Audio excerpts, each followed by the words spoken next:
Tomorrow is the 70th anniversary of D-Day. For the remaining survivors of the invasion, some now in their 90s, this has been a week for one final reunion. And for the veteran Mark Phillips, met in Normandy, one final mission. General area where I was. Two old war horses got back together for this commemoration, and there's never been a D-Day reunion like it. Leslie Cruz, now 90, who jumped with the 82nd Airborne behind enemy lines the night before the invasion. And Whiskey 7, the airplane he jumped from. There we go. It's on the ground. Wow.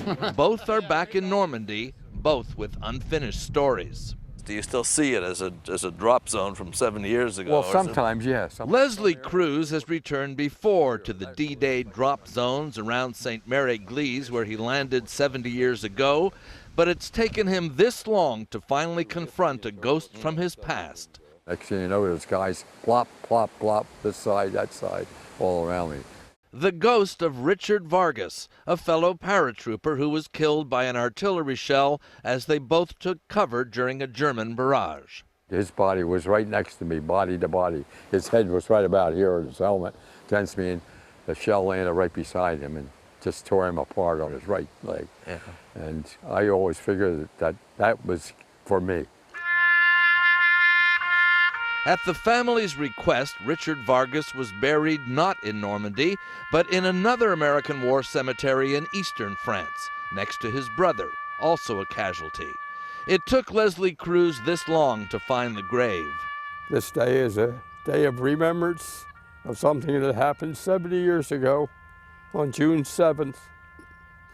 Perhaps now I can set it aside and go on without it, but I doubt it.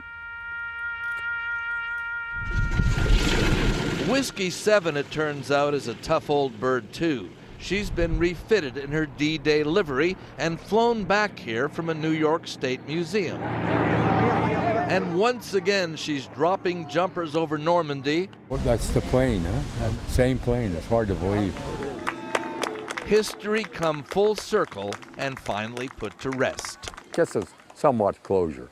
To make you feel a little better, Yeah. finally, to close the chapter on that. Yeah, sure. Another mission to Normandy for both of them finally accomplished. Mark Phillips, CBS News, St. Mary-Église, Normandy.